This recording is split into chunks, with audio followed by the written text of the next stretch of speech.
Hi, welcome back. This is Juanica Thomas again with My Hero's Journey. And so today we'll be talking about crossing the threshold. So in this series, I wanted to tell you, or pretty much start out with this time in my life where I felt like everything was good. Like I had a house, we had 3 cars, I had a husband, I had children, but there was something that was missing, and I felt like my world was about to be turned upside down. And as a matter of fact, I was at lunch one day with my coworker, and I was just like, I don't know what it is, but I get this sense that my life is about to be turned upside down. And those were my little words. Little did I know that that's exactly what was about to happen. You know, shortly after my father-in-law passed away from cancer, my ex-husband just stopped talking to me for some reason. And you know, we were married, but you know, it was the communication level we used to have just kind of went out the door, and I don't know what happened. And so, you know, one thing led to another, and suspicions built up, and finally I just came to God. This was maybe 2 years later. I was just like, Lord, I really need you to answer a question for me. I feel like something's going on, but I can't prove it. I need you to show me what's going on. Open my eyes. Give me a sign that I cannot mistake, that will be clear and unmistakably, like no rose-colored glasses, that I can't explain it away.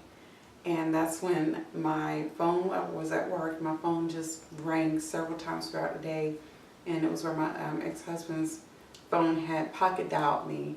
He didn't even realize he'd called me, and I could hear things going on in the background, which gave me the answer I needed to know as far as what I needed to do in my marriage and regarding the relationship that was deteriorating between me and my ex-husband, or me and my husband at the time. So from that point led to me moving out, and there was this really big, just heavy attack after I did that, you know, and it was just so heavy, like me moving out. This was my first place that I'd had since I went to college. So I went straight from college to being married. I never even lived on my own. So, you know, the weight of me living on my own was tremendous, and then having, you know, the issues with my ex-husband, you know, my then husband, just like trying to get me to come back home, and I felt like it was bullying. I felt like he was trying to bully me to come back home, and I just broke down one day. I was just like, maybe I should go back. But then something in me was just like, and go back to that, to where you were just miserable and not feeling loved. You really want to go back to that? And I said, no, I can't settle. I can't settle for anything less than what God has told me to do. So I put my bootstraps on, and you know, just kept praying and talking to God, and you know, seeking Him and trying to uproot this thing in me that was full of fear and rejection and abandonment.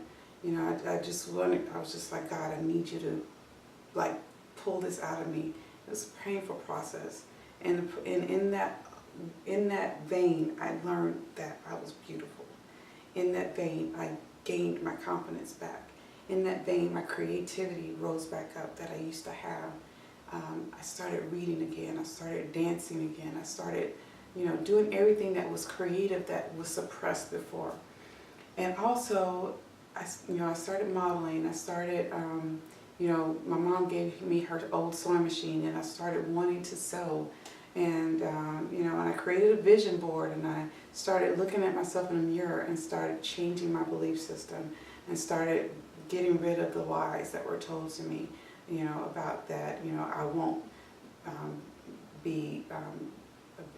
nobody will want me because I have kids, or that I'm not beautiful, or that I'm just good enough, that I am not able to, that I'm not driven, or that I'm not powerful, you know. And even not just me, but people in my church, because I started going to church on a regular basis, started coming up to me, calling me woman of God, mighty woman of God, you know, just calling out things in me that I never saw.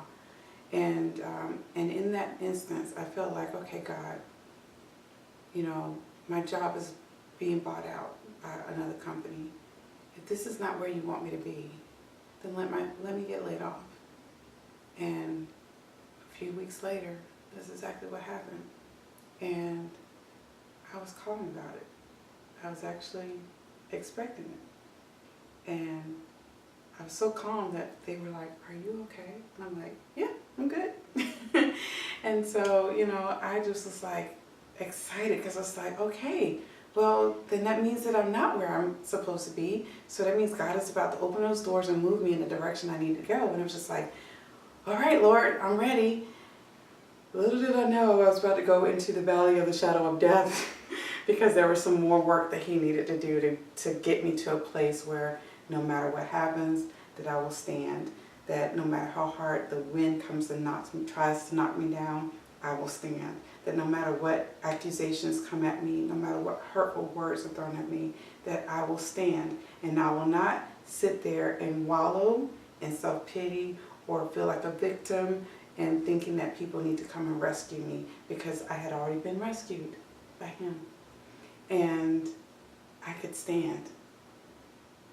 That was what he needed to do. And that's what he has done and is still doing right now.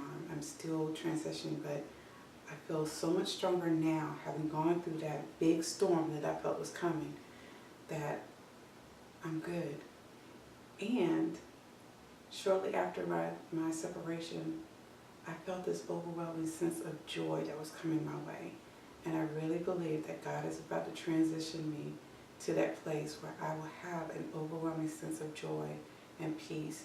I already have it developing, like I'm starting to not ever go back into that depression.